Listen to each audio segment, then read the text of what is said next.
Sinasabi naman ni Executive Secretary Lucas Bersamin na sa first time daw na ang presidente daw ay nag-veto 194 billion pesos worth of line items ang tinanggal po, ang vinito niya po dahil nga hindi daw consistent with their program priorities. What can you say about this? Yung 194 billion po na vinito po ng presidente, does this make up or can this remedy po yung itong mga blank na sinabit po ng BICAM po? Yes, so yung 194 billion pesos po, sabi nga ni Executive Secretary Bersamin, pinagyayabang nila ito na yung biggest na veto ng isang presidente sa Pilipinas. Pero actually, that's one big lie. The veto does not amount to anything. Kasi 168 billion pesos of the 194 billion pesos ay mga programa appropriations. Talaga namang walang guarantee na i-implement yung mga yun. Kasi wala silang katapat na pera para ma-implement. So, yung veto na yun amounts to nothing except for the 26 billion pesos veto sa budget ng DPWH. Pero ilang percent lang yung 26 billion na yun. Baka isang project lang ito. So, yung total insertions, actually, hindi natin masabi nga na yung 289, yun na yung total insertions. Kasi pwedeng nagkaroon ng insertions during the committee and the plenary hearings sa period of amendments.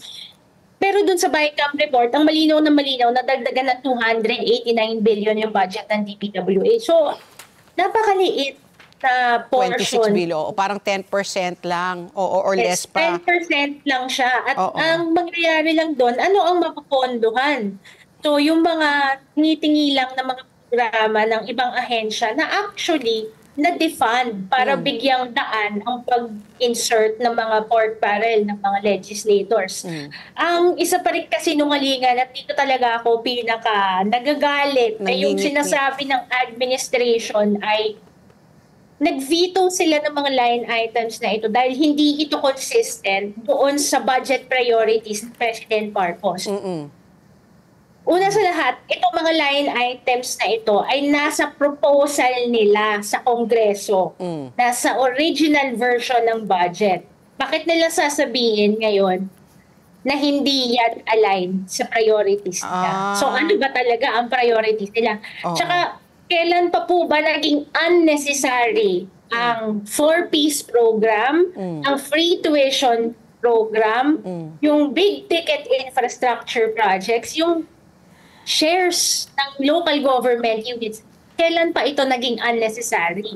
When kung tutuusin, ito yung mga bagay na dapat unang-unang pinupondohan kesa dun sa mga ginawa nilang insertions sa 2025 budget ng DPWH at kung ano-ano pang department. Okay. So, another point that you raised, Zaiza, is ito talagang naging garapalan nitong unprogrammed allocations natin na ginagamit din para para magtago ng pork na ang talagang yung paglobo last year from 281.908 billion lumobo ito naging 731.448 billion, 159.46% higher. Tama ba na in 2025 only 159 billion of proposed na UA and program appropriations at lumobo to sa 532 billion.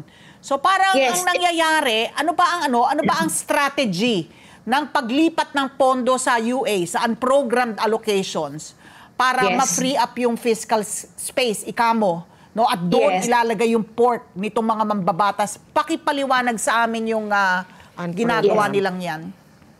Essentially kasi ang ginagawa ngayon, deliberate yung pag-defund ng mga programa at proyekto ng pamahalaan na originally nasa budget proposal ng executive branch. Importanteng punto po yung sabihin natin na nasa original proposal yan ng executive branch. Nasa NEP.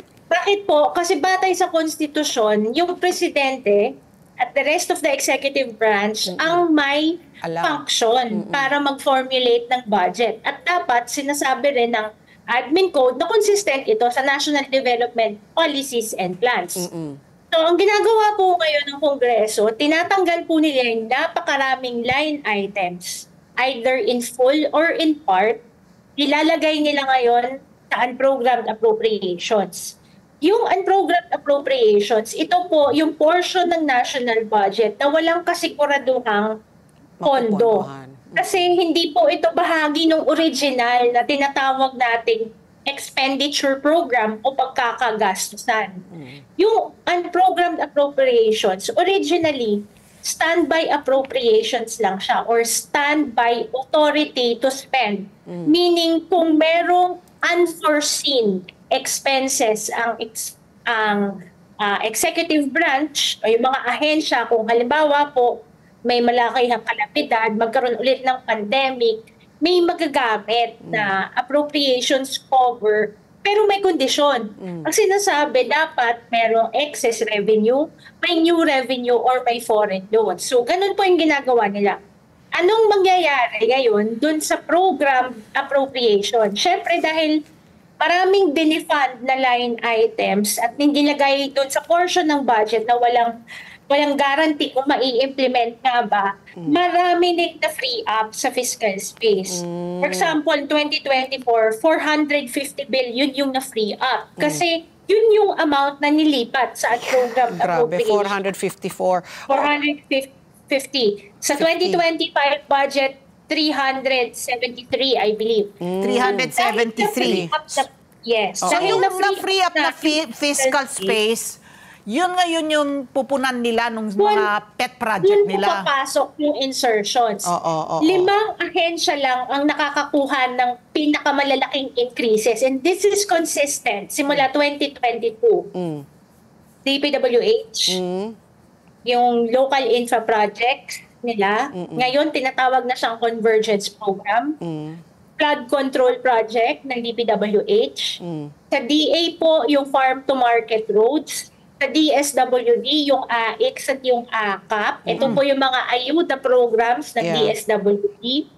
Sa DOH, yung medical assistance to indigent patients program, AIP. Ito po yung guarantee letter. Nung tinanggal po nila ang pondo ng PhilHealth, dinagdagan po nila ng 50 billion yung MAIP sa 2024 GAA. Which means yung kailangan mong lumapit dun sa congressman mo para humingi ng guarantee letter para makakuha ka ng pera na lugar na dapat papel ng PhilHealth para yun, sa diba? Para sa yung kalusuga. So yun yung sinasabi na talagang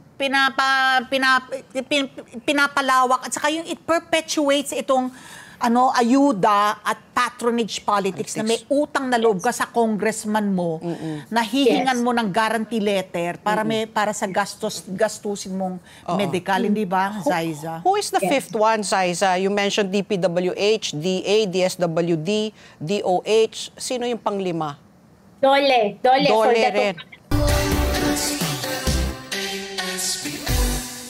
Let's get together.